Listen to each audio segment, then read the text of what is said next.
investments in condos and tourism and venture capital and non-venture capital. So I have no answer to them except to show them. That's why we need a lot of these little successes. And in time, I suppose, they will see it the right way. But right now, it is very difficult. So our solution at Stack, for example, is to bring them over here. Bring the startups to Silicon Valley to the extent we can. Conjen and Mike, they're all very instrumental in making sure that some of the guys like, where are they? The My Moves, etc., they're coming here because this is where the likelihood of getting funded is very high. Over there, we have to, part of my big ecosystem move is to develop angel funding, develop venture funding, and it's not going to be easy. Because they say, well, I can do, how much money can you make in a venture deal? I say, you will do 30% internal rate of return. They say, is that all? I can do that in 2 years. There you go, end of the story. Next. Actually, this is something really important. I think the Philippines and Brazil are pretty similar to each other in some point.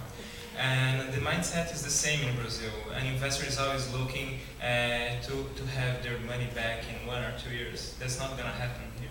So you are killing the innovation from the start. So that's the same thing happening there. So that's one of the things I saw when I visited Korea. They have the same issues, but in Singapore it's the opposite. There's $10 billion in government funding going into entrepreneurship and technology. On their first steps, they had some unsuccessful distribution funds. There was a kind of colloquial guru entrepreneur where the government would give money to someone who filled out an application without really understanding their business and failed. So we had someone who took like a $100,000 grant and spent $60,000 copywriting code. That it's not really that necessarily a great business move, and the company ultimately failed. But their next step was to do matching funds, where the government would take off some of the risk, and that would appeal to investors. Where if there's a $5 million on the investor side, $5 million government, if the fund goes bankrupt, then they only lose 5. But if it's very successful, then they can buy out the increase in the fund. And that's one way to that public support has been able to direct investment in these startups. So I'm going to say maybe something controversial, but I'm a reporter, so I like controversy. So I've interviewed many VCs, and really the final thought is it's not about the money.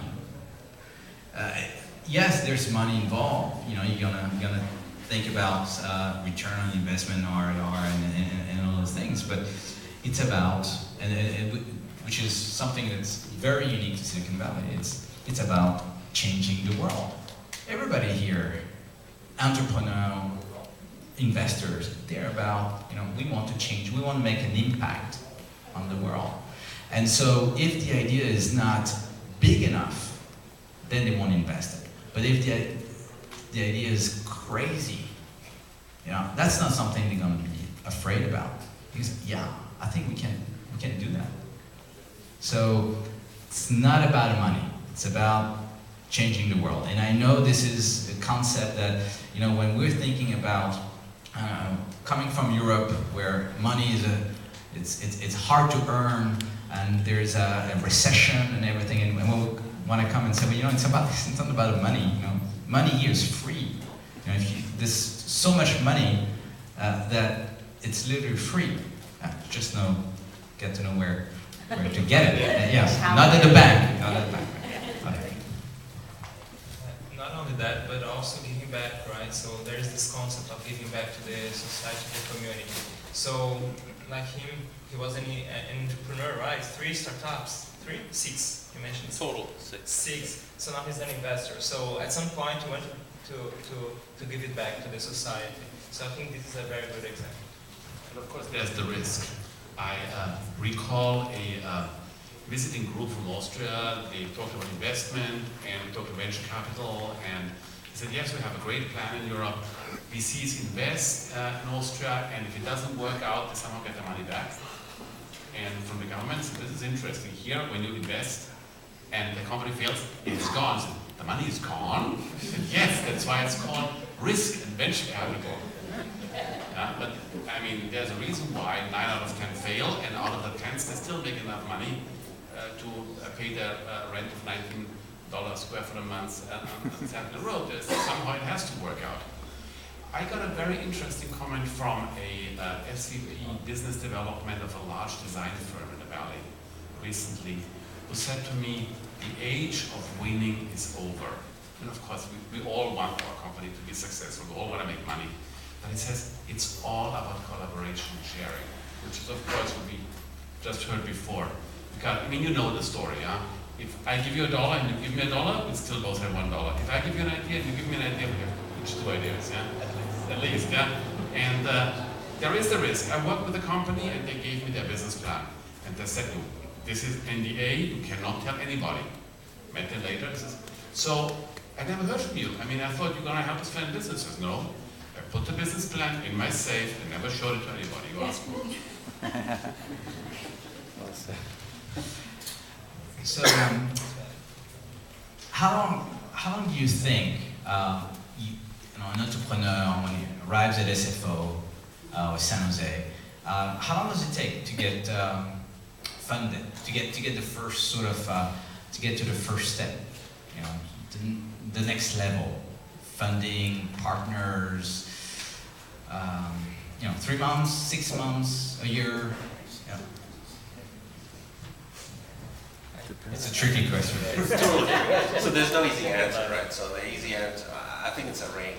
You know, it comes from, you already come with the money because you had investors in your local market who trusted you, give you initial funding, and then you come here. So you build upon that. And then the rest, it just really, really depends. So that's a real answer. Yeah, actually, it's a right answer. I have, over the 13 years I've been here, I have ranges from, there's a French entrepreneur who arrived in March of this year and got acquired by Box.com about 2-3 weeks ago. And just came with an app. Box.com is as you say, it's like Dropbox for the enterprise. They love the app, they want it, and the deal was done in a couple of months. And that was the first international deal for Box.com. So that means that if they want it, they'll get it. And it doesn't matter if it's in France, Brazil, Philippines, in Israel. Google wanted Waze. They got it. Waze said, I'm going to keep all my engineers, all my R&D in Israel. Fine. We give you $1 billion. We give you, your independency. You do whatever you want. So it's as you say, it's a very wide range. It can be from several months, maybe more, to just a few days. It depends how prepared you are and how much selling you do. And I think what Robin said, you have to be pitching, you have to be, you have to have your presentation, your ideas, and maybe more than just an idea. You need to have a product. I think one of the things to come here is these guys' ways. We need to have our products and traction. This was very important. So if you have a user base, if you have a product, or at least in the beta alpha version there, and maybe also already investments from your home country, I think they can go very fast with the things. Coming just with an idea, we had that, I think, 10, 15 years ago, where people invested in ideas. Now they want a little bit more, and if you have that, then you can go very fast, and much faster, I think, than in your home country, where there's not that competition in investing. And here it is Google, this wave story again, as we've seen, apparently there were multiple companies on that. Apple was rumored, Facebook was rumored to be in there, and Google. So they have to be fast because they know there's some others who are moving as quickly as we do. Oh yeah. So I was going to say, to paraphrase one of the greatest venture capitalists of all time, Don Valentine of Sequoia, is just always think or always try to attack a big market. Because big markets you cannot create. People, on the contrary, they're readily available once there's a big market. So, but the reverse does not apply. So understanding that is key. Maybe one more thing to come to the US is it's not what is also important is not just as venture capitalists here, people who have ideas and exchange ideas, but there's also that you have the first customers. You have people willing to buy the product in mass and experiment with that. Where I come from, the majority of people let's wait before we buy something, or why should I buy that? When you just look at what's happening with Google Clusters, nobody has ever worn that or seen it, and there are thousands of people lining up just to wait for that. And that helps a company really also to survive this initial thing by getting the much needed cash flow and showing also the venture capitalists here's traction.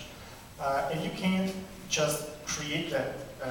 Like you said, you cannot just put Skullcover there or some other hubs somewhere else. You need also these first customers. Yeah, and I think that's a great comment. Here it's really a region of early adopters. People are ready to spend $1,000 to get Google Glasses, or get the first 4K TV at $15,000. There's no 4K content, but they have the 4K TV, which is the Ultra HD TV coming, replacing our HD TVs. So it's really, if you're looking for beta testers, early adopters, this is a fantastic place. And people will wait actually in line. You're gonna, like for very successful apps, you'll give maybe 10 invitation a day, and people will just like start trading and creating a buzz. So I have a question for the room. How many entrepreneurs are there in the room? Okay, so third. Investors? So you know who to talk to. All right. So maybe we can open up for questions. Yeah. Questions? I have one. C'est Jean-Baptiste, n'est-ce pas? Oui. Vous êtes de Paris? Oui, de Paris. Right, d'accord. Why did you come to Silicon Valley?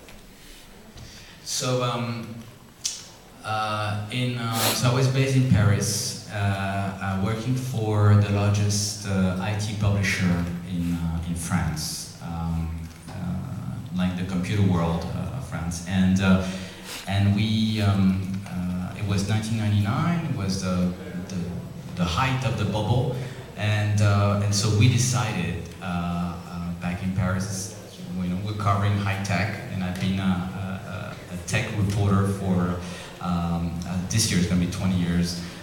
So it was important. We had no presence in Silicon Valley. Everything was happening here. Google was, about to move from Palo Alto to Mountain View. I mean, it was here that's happening. So for a tech publication, it was important for us to be here and to have this innovation hub, basically.